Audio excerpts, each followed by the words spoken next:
Yeah, and Taeyeon and Lehens have actually been leading the kills on the bottom side of the map as well, ahead of Andal and Jiu by 4 at this current point in time.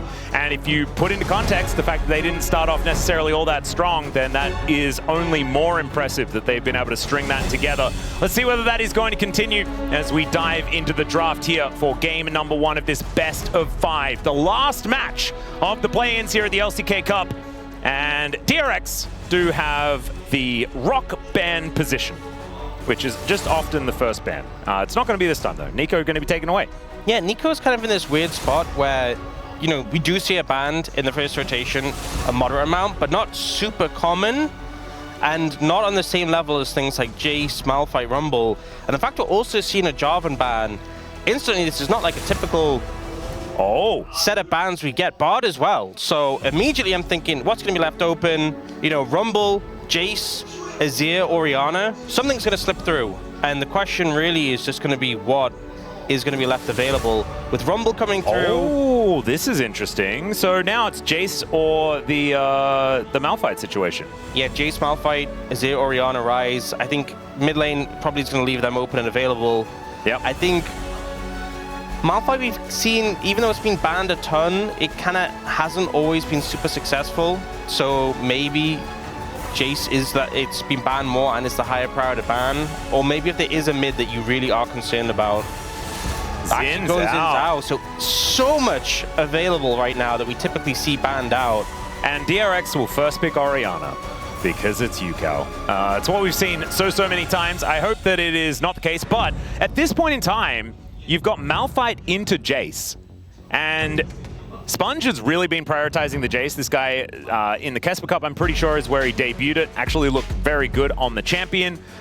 Instead, Yunara is going to be the lock-in. We've just decided to go away from all of those handshake swaps, and it's going to be the Yunara that takes the priority here. I think the theory here is clearly there's so much in the jungle and mid that's available that it's like, look, that, you know, we're definitely going to have something that we can secure that we're happy with, so we're just going to take the AD carry. We're going to have priority on that.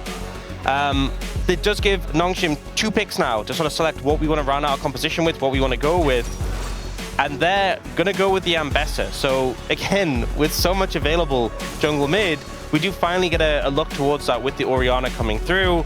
And it's a pretty good setup as well with the Ambessa if you can connect that ult. You do want something a bit more reliable, though. We do just get that trade of the Orianna Azir coming through.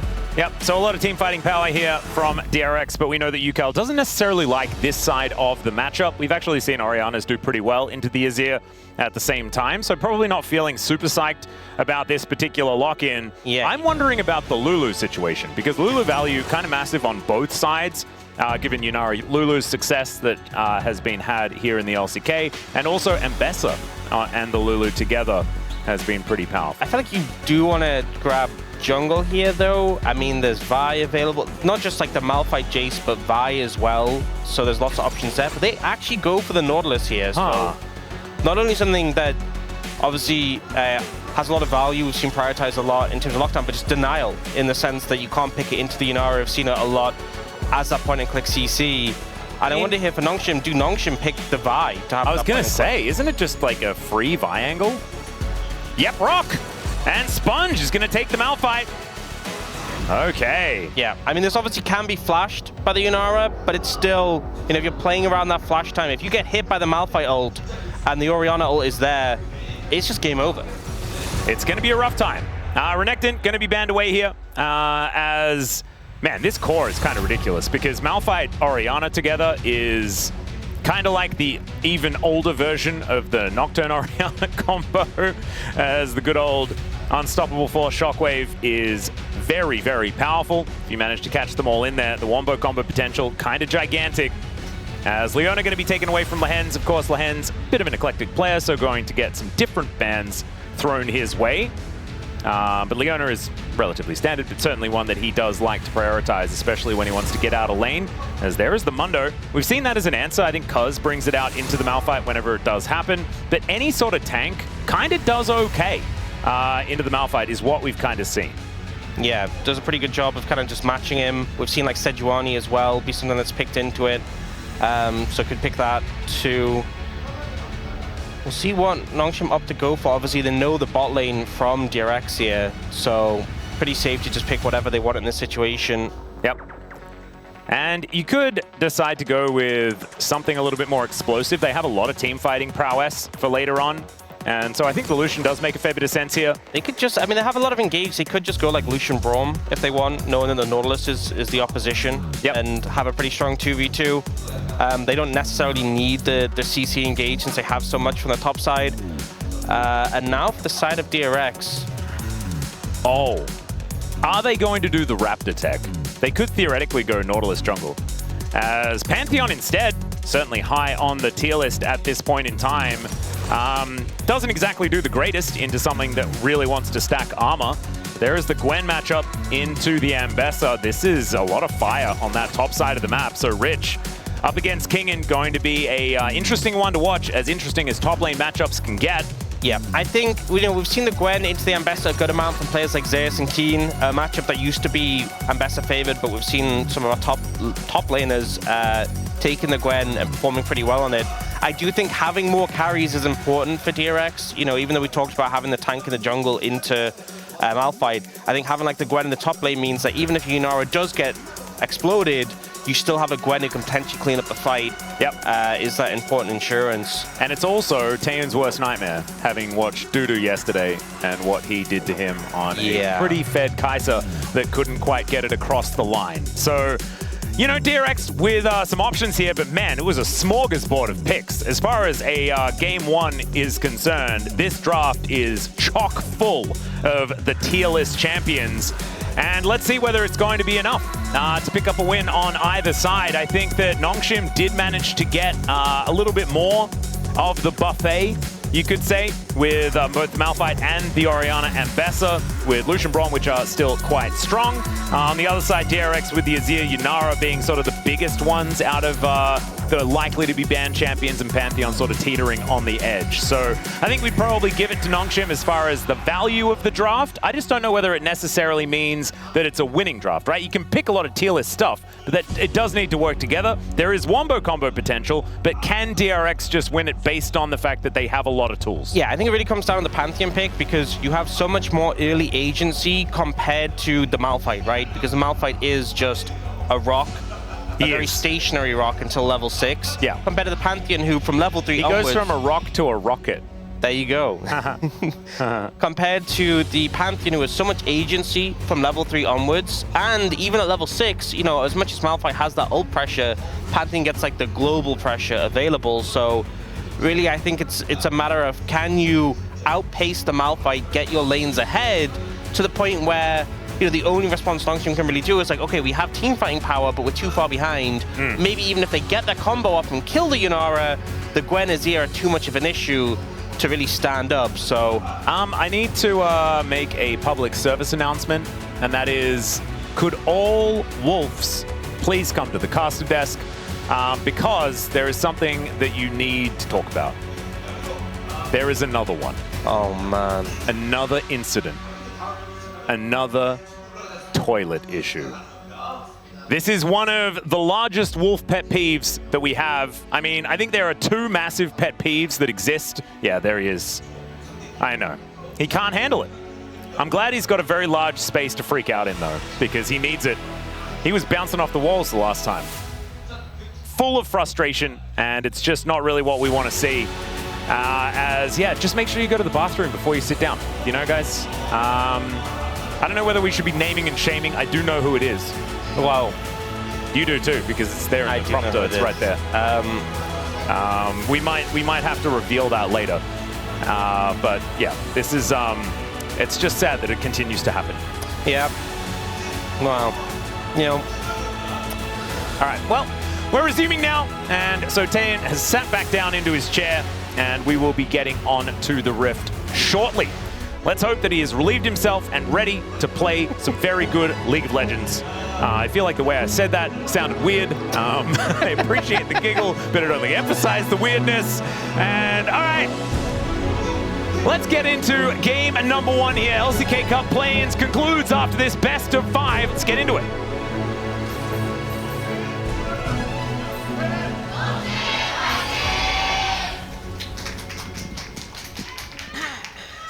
행사에 협곡에 오신 것을 환영합니다.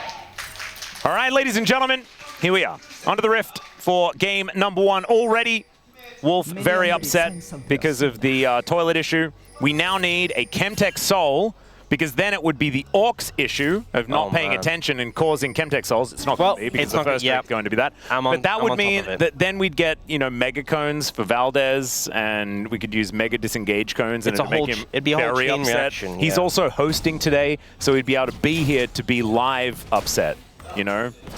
That is what we need. Even if he was home, he would still be alive, but you know what I mean? Like, it would be live. We'd be able to see his reaction live on TV. Yeah. See him getting pressed. Yeah. Assuming that you're watching on TV, you could, obviously, like with, I don't know, Chromecast or Apple TV or something. Anyway, UCal and Scout going to be laning here, as we have seen this Orianna-Azir matchup so many times across the millennia. Has it been over 10 years? I think it's been over 10 years, hasn't it, with Azir-Orianna in the game? When did Azir get released? It's been a while. I can just look it up. Azir release. Azir was 2014. Oh, wow. 2014. Okay, 12 years. My goodness. Makes me feel old, does it not? You know what it is? It's always, whenever a champion came out, after you started playing, it feels just so much newer. Yep. Even when it's, like, to me, Braum just feels so much newer than Orianna, even though Braum is extremely old. Yeah. I mean, for me, like, Vladimir still feels new. Yeah. It's all right. Also, how does it affect you when champions have been reworked? Because I feel like that messes with you as well. I feel like that you have to reset the release. Yeah. You know, like, Sion is quite different to what he was. But also, like, Pantheon, because Pantheon is, like, super old, but, like, I just can't look at Pantheon the same when I see that icon, right? Yeah. It's a completely different champion. I think it's like, I don't know, there's a different reworks as well. Like, for example, like, Trundle got reworked, but all of his buttons do the same thing. Yeah. And so that's a little bit of a different story. Which is very sad, because Trundle had the best skin in the game, and now it's gone forever. And you remember Junkyard Trundle with the little pink shoe? And Udyr, when they stopped him from just being a guy in a garbage bag. Pizza shoes, man. Oh, goodness. Andal going to get stunned up here as Jude makes his way back, but does take a little bit of damage here. Nongshim taking up the wave. Good pressure coming out from Taeyun on the hands. And the problem is, when you're playing Yunara, a lot of your trading power comes from being able to have access to the wave. Now, Scout's getting some heavy trades in, but saw Willa on a ward, so won't be caught off guard. And anytime they can track Willa on this Pantheon and just avoid interacting with him is a good thing for Nongshim. You want to know where the Pantheon is, want to avoid getting ganked, getting caught out, especially when you look at mid and top, both were so low on HP. That is just like Pantheon walks in, flash stun, Q, dead. So definitely pays off to know his location and avoid that happening. We're seeing both of our junglers finishing their first clears. Sponge a little bit faster than Willa, who did end up towards that top side. Teleport back here for Rich. Kingen sticking around for a little bit more. Just a rock and a book here for the Gwen. But now the trades for Kingen are going to feel a whole lot better, because he gets to use his health bar. And as soon as he gets Rich down a little bit lower, going to be very, very happy. No potions here for the Gwen at this point in time, as Gio and Andal going in here. Hook going to connect onto Lehens. He's taking a lot of damage as the Slurkle is going to land. Yeah, you can see the difference there where Gio was on the wave first. Taeyun came back to lane, and then that was when Gio had power, and a little bit of disrespect from the Nongshim bot lane actually got them punished. Shows how things can kind of ebb and flow in the bot lane. Ooh, nice little hit there from Andal. Finds Taeyun, gets the barrier. Still going to lose a lot of his health bar, but shows Andal game 1 form. You like to see it. Just heavy trading in all 3 lanes. Yeah, it's just damage all over the place. I want to see like average damage per minute pre-6 minutes and where this game would sit, because I imagine it's relatively high. As UCal has taken a lot of damage in this. Yeah, TB already used. No's just... There's the flash, and it is just traded. Obviously, it feels a little bit better to get a flash out of the Orianna as the Azir, because once you hit that level 6, you're going to be able to utilize it, but he does not have the teleport. Oh, and there's damage dealt a lot by Scout already. Yeah, let's just say that Nongshim look like they're winning at this point in time. Even if DRX did have a slight gold advantage, the amount of damage that has been done certainly on the Noodles side of things. Rich hits the level 6 and immediately gets that needlework out. Little shield there from Kingen, but as you can see, Rich demanding respect here in this top lane. And Rich doing his very best to do his Keen impression. Obviously, Keen has been our most famous like Gwen into Ambessa player. Has really liked this matchup. But not a lot of people have been able to replicate what he does on this pick into Ambessa because she just can be a little bit problematic. Yep. I think Eclipse Spike is where the Ambassador is really going to feel good in this matchup no matter what. Oh, Yukao goes for it. He finds Scout. Shockwave hits onto 2, but the Orianna should be going down. Willa picks up the first blood before the other mid laner goes down. Now Rich is making his way in, and Lehens uses the door beautifully. And the immune on the public execution is going to spell the end of King and a double for Willa. And honestly, I think if Nongshim had just traded 1-for-1 there, that would have been fine. 1-for-1 when your Malphite's level 5, when your Orianna has no flash. I think if you'd taken that and walked away, that would have been... What? Hang on a second. Flashes, as there's the teleport in. Andal is a little late to the party. He does find the anchor. Flashes for it! Doesn't have Ignite or anything like that, so Taeyun is just able to get himself out of there. Jiu is obviously not able to help. And Taeyun going to be saying, bot lane no flashes after that one. I imagine so. But I do like the gusto that Andal is playing with here. Look at him, full bodyguard mode. Trying to make sure that Jiu stays alive. Another hook going to connect, but the door is working very, very well. Ulti coming on through here from Jiu, though. Does have the barrier back up again. There's the flash out from Taeyun, the dash forward. And Jiu's still looking for it. Taeyun goes down. He walked to the Braum! Oh, no! Oh, that's not what you want to see. Oh, the misplay there. Jiu's barrier came back up. So it wasn't up when he initially had to burn his flash. It came back up. He got the level 6, got the ult. And then Taeyun just walked back in range. Okay, this play. So I actually think the initial play is pretty okay for Nongshim because Scout having no flash, he's just dead. He's just completely dead. And the fact that they trade 1-for-1 here, even though obviously Braum gets the kill, but you have a level 5 Malphite. I think the fact you trade 1-for-1 and get out, you take that. But then Kingen tries to extend it, the ult gets immuned, and he just died. So instead of this being like a 1-for-1 where really you shouldn't be getting a 1-for-1, they end up trading down, and I think that was a bit of a mistake. But here, Jiwoo's level 5, doesn't have barrier, has to flash. So we lose flash in Jiwoo, we also lose flash on Andal. So again, this is pretty good for Nongshim. A second time where I'm saying this is pretty okay for Nongshim. Yeah, it was looking very good for Nongshim. And then what happens? He was almost dead. They stick around. And they end up getting punished for it. And I think it's just 2 plays in a row where Nongshim are just like overstaying their welcome. And this is that moment. Nothing back. No. He was safe. He was out. He was literally away. He was fine. And then decided, nope, it is my time to die. And he did do that. All right. And now some crystalline overgrowth being eaten here. Taeyun gonna have to back away and even further than he otherwise thought, as Willa is just going to drop from the sky. Teleport in from Scout to make sure that the dive doesn't come on down as Lehens misses the Glacial Fissure. And another hook is going to connect here onto Scout as well. He gets chain CC'd and destroyed as Jiu collects another one. Oh, Nongshim, what's happened? I feel like a broken record. You know, an overstay. You stopped the dive. You disengaged.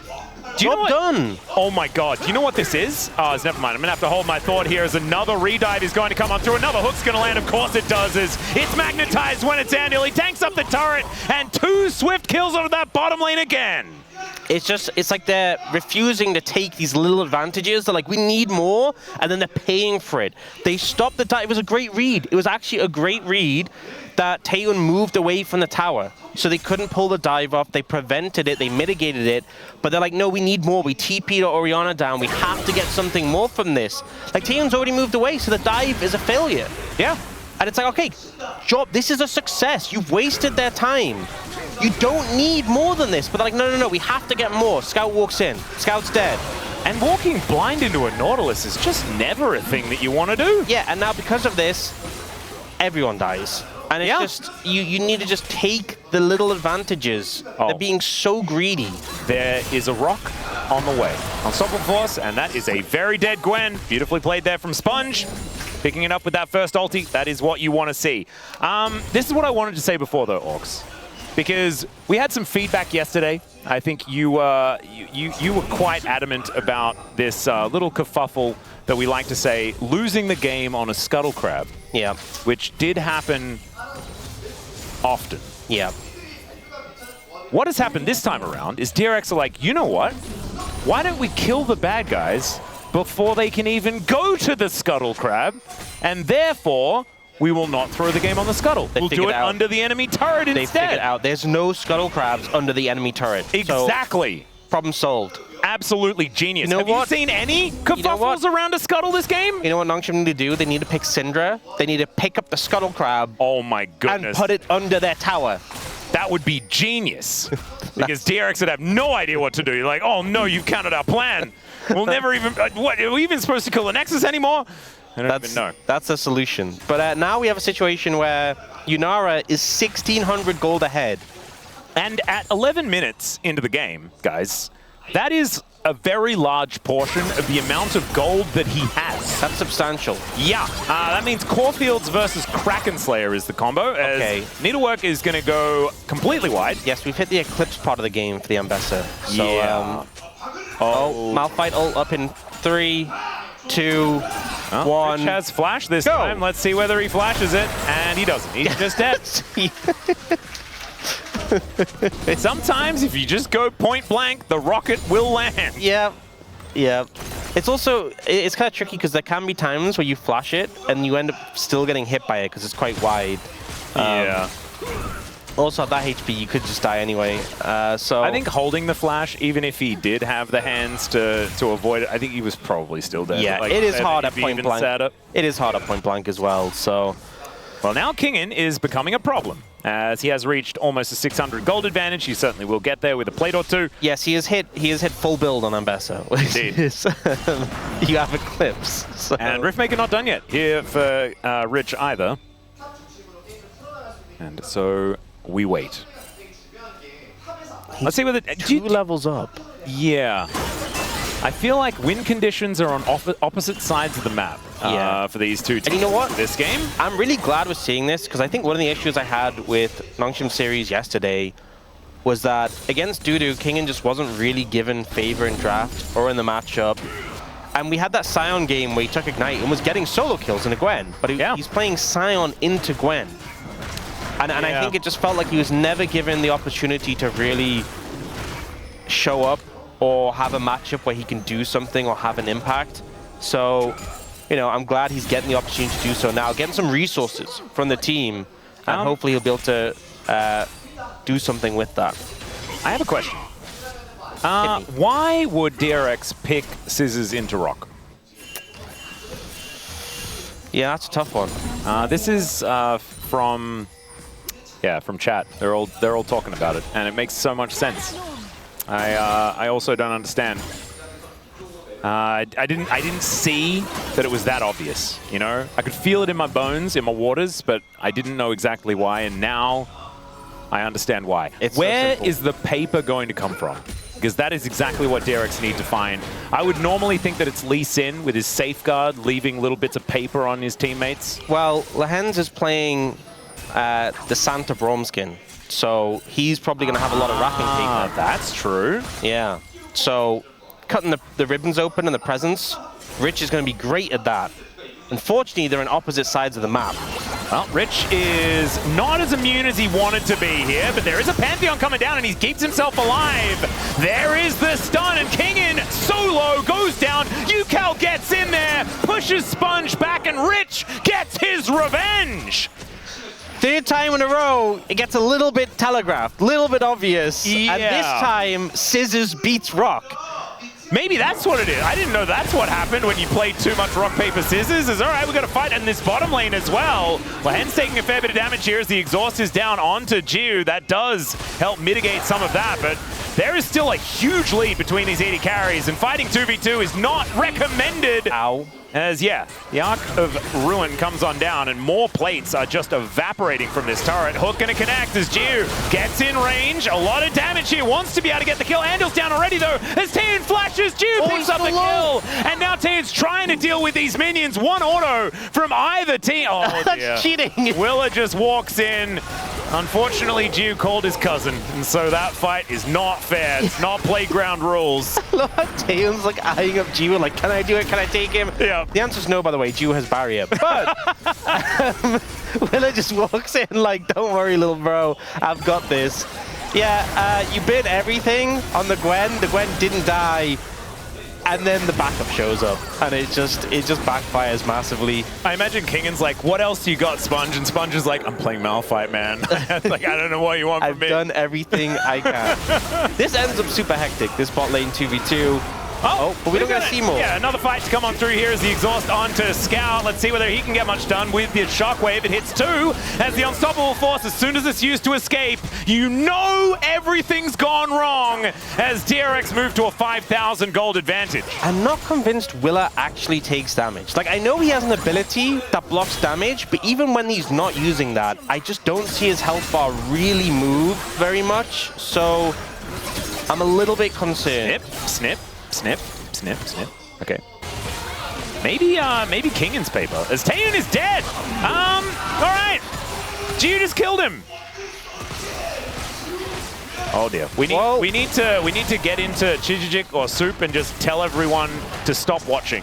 There's too much watching at the moment. I think the main thing that I'm seeing from this game is that the 3-0 Predators for Nongshim are kind of doomed. Well, yeah. I was thinking about doing some play-by-play, but I think that what we saw speaks for itself.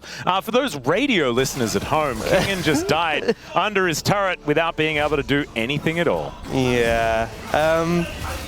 Like, okay, I mean, maybe he just doesn't get... There's not that much damage, though, in this 3-man from Nongshim. But Willa just kind of walks forward, and he just... Yeah. There's not much resistance, to be fair. At anywhere, at any point on the map. This is the Jiu walks at him and he dies. Really glad we got Proview on that one. Oh, there's Willa again. Is dead again. Wow. Willa is looking for an opportunity here. Winter's Bite does connect. The Sponge doesn't take a lot of damage, but I think he may start to as another unstoppable exit. You know, gets him on out of there. I like to think that when you lose to a team, you definitely take something away from them, and it seems like... Oh, there's a stun onto Andal. He's the one going in, but losing a lot of his health bar. It seems like DRX has taken a lot away from their loss against D+.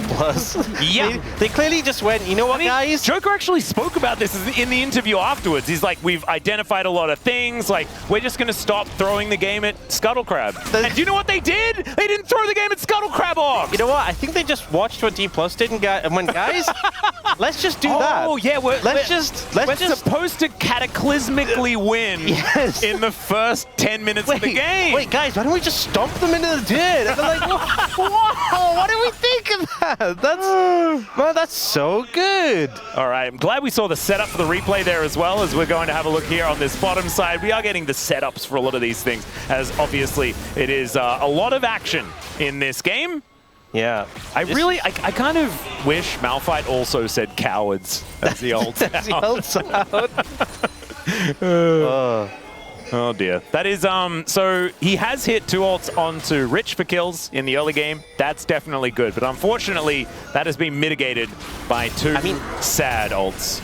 As now Lahen's going to throw down his ultimate as well. Taeyeon gets knocked up though. It's a fantastic depth charge as Jiu makes his way in. And Nongshim, with their rock available, there it is. The triple knockup does come on through. The 2-man shockwave comes down, but there's the Empress Divide as Rich gets into the backline. Scout's getting cut up, and they just don't have the damage. Jiu, he's got a rock in front of him, but he's decided he's just going to hit it 1,000 times, and it eventually will go down. Nongshim just had no damage. Jiu was like, I'm just going to be like water and just hit this rock constantly. Yes. I'm just going to channel thousands of years of erosion in just a few moments. I mean, this just... So they're like, it's a tight corridor, we can try and find them, but the problem is here, Sponge gets this big ult, but they don't actually shockwave Jiwoo here. Yeah. It actually only hits the frontliners, and it was almost impressive that it didn't hit Jiwoo. Yeah, I don't know actually how this happened. Oh, it's because the ball wasn't on Sponge, it was just on the ground. Yeah. And then Willa's like... And Jiu also got knocked a little bit back. And Kingan's ult didn't connect. I think the blast cone just disrupted it. And then Jiu was just like, okay, I'm just going to stand still. Man, this ward's taking ages to kill. He's just reminded that Sponge just has no damage. Yeah, and also just has no buttons left. Okay. We're not saying that as anything against Sponge. He is literally an R button, and then, you know, even my wagon wheels don't really do too much. I do want to remind everyone, this is some important information, okay? So Malphite is the second most banned champion in the LCK Cup. Yeah. I'm going to hold that thought because we have a Baron going on. Yeah, there's a bit of supportal combat happening, but Lehens has a few extra friends. Here comes the Pantheon. Stand beside me. Going to work out very well there for Lehens to disengage. Some of these health bars aren't exactly looking the best, and with Shelly coming down, that is going to mean this turret does fall down. Nongshim, decent macro play there to be able to get an outer turret. But yeah, as I was saying, it's a 9,000 gold lead, Ox. Second most banned champion in the LCK Cup, right? Yeah. So far, it's won 1 game, lost 4. If it loses this game, which is looking likely, it will have won 1 and lost 5, which gives it a 16% win rate. And it kind of makes you feel embarrassed for those that have been banning it so much. They've just been non-stop banning it, and it's just, whenever it's come through, it's won 1 game and lost the rest. And I think it's been struggling. Yeah, it's interesting, right? Because you think about it as this means that it's dumb to ban it. It's not actually the case. A lot of the reason why a lot of things are banned is so you don't have to worry about it when you actually get into the draft phase, right? So they've just, all of our teams know how to mitigate Malphite, but they have to put a lot of effort to do so. I don't know what makes it funnier, right? Do you know the most banned champion? What's that? Is Jace. Yeah. Which already has 1 win and 5 losses. And he also was available in this series and just didn't get picked. Just one of the first times, I think, that Jace has been left up, but not actually chosen. I think the thing is, we've definitely seen the power of these picks, you know, in other regions, in solo queue and scrims. They did also get nerfed on this patch, right? But I think just struggling to execute in the LCK and meet the win conditions. And I think we talked about how with the Pantheon, you need to get the ball rolling early. Before you can't just let the Malphite doesn't have as much early impact. Obviously a great team fighter, but like Willa has I saw the ball rolling a lot in the early game. I'm pretty sure the death animation of Orianna has the ball rolling away. Ah, yes. The ball was rolling. We saw that. Scout was doing so well in lane, and now he's 0-5-1. Yeah. When did that happen? Well, I'm looking at the Pantheon scoreline, and I think... In fairness, we're blaming the Malphite. The Malphite's 2-2-1. Hey, I wasn't blaming the Malphite. I just think that the Malphite has one button. That one button does really good things. It's a good button. I'm pretty sure it was Willa that picked up the Malphite win, right? With that, was it even against Nongshim? Tell me it wasn't against Nongshim. Was it? Oh dear. Oh dearie me.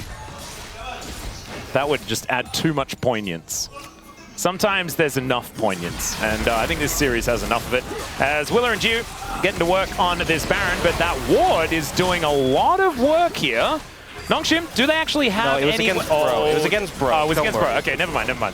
Thankfully, the poignance is mitigated somewhat. Can Sponge actually make it into the pit? That's going to be the question here, as there is the flash out from Andal. They take the Baron. Sponge does find a triple knockup. There's a public execution to the backline as Kingan's going ballistic.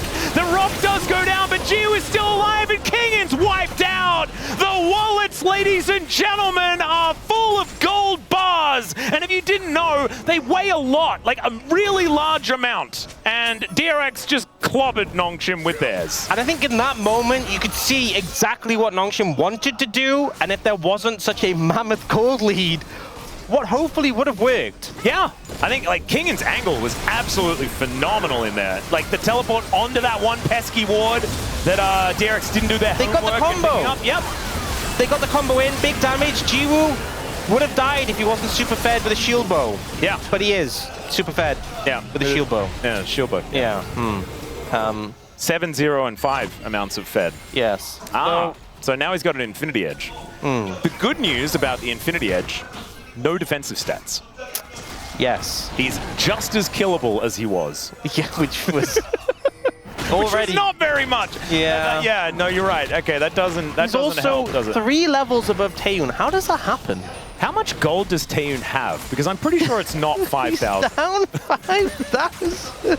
Like, I think, like, he's got 2.5 items compared to 4. 80 carries have a gold quest, by the way. He gets extra gold. It's like one of those, like, he's playing an open world game, he's ignored the quest. I love when I talk about the levels and they just pop the graphic up. Oh, okay! Oh.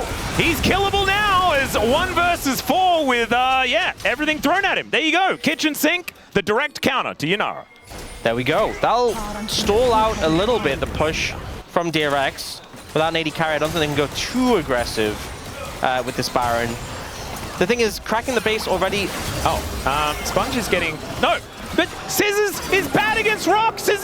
Rich, you don't understand. You're playing it wrong. I feel like so many years of my life as a child on the schoolyard has just completely been dismantled it's like by this game. He's like the kid that played rock, paper, scissors, refused to lose, and just got his scissors and just hit the enemy, the kid with the rock hand. Yeah. That, look, see, my scissors are so good, they'll just cut you right. That's what happened. That's a convoluted way to explain. Pretty simple. I think the hand gestures helped me. I got what you were saying. I think people at home maybe less so. Yeah. But it was also, yeah, I don't know. I was gesturing aggressively, and so we don't really need to see that. It's okay. 11,000 gold is the lead here, and yeah, the word shellacking comes to mind. Spawn's official definition of what a shellacking is games over within 25 minutes. Oh, so but the game has been over for a really long time. Jiwoo has about a little bit less than 50% more gold than Taeyun, so yeah. It's a lot. Significant, substantial. Yeah, I would say that things are going quite well for DRX, is the way that I would describe what's going on here. Hextech Soul, we haven't mentioned it because it's not exactly relevant at this point in time, but it is a thing that Nongshim are going to have to try and mitigate in 10 seconds' time. They're looking for Andal. He's going to try to get in there. Doesn't quite find the hook as Kingen taking a lot of damage. Depth Charge doesn't quite work, but now Rich is a Gwen in the front line, and my god, the damage is revolting! Jiwoo's dashing around, doing what he wants, public execution, but not for anyone on DRX. It's unfortunately Nongshim that are going to be executed here, and DRX are going to do it. They'll take down the inhibitor turret here on this bottom side of the map, and that is all she wrote here for game 1. Just absolute decimation. Another ahead, another fed, but they just wiped the floor with Nongshim.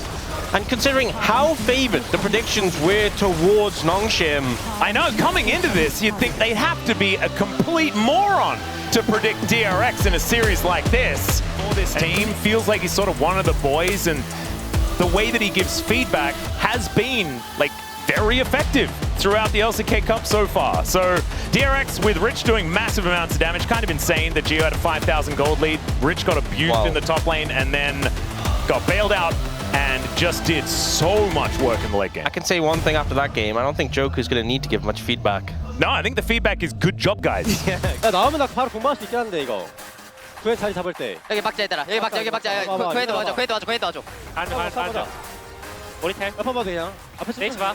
나 지금 싸움 좋다 나 맞춰줄게 쓰레기 하면 앞에서 쓰레기 나 물리지만 않을게 이거 알아서 해줘 그냥 거든 이거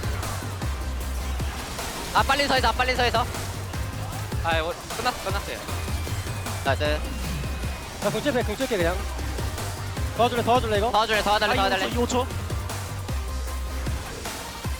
바톤은 그대로 끝내면 될 듯? 우리 도공 나이스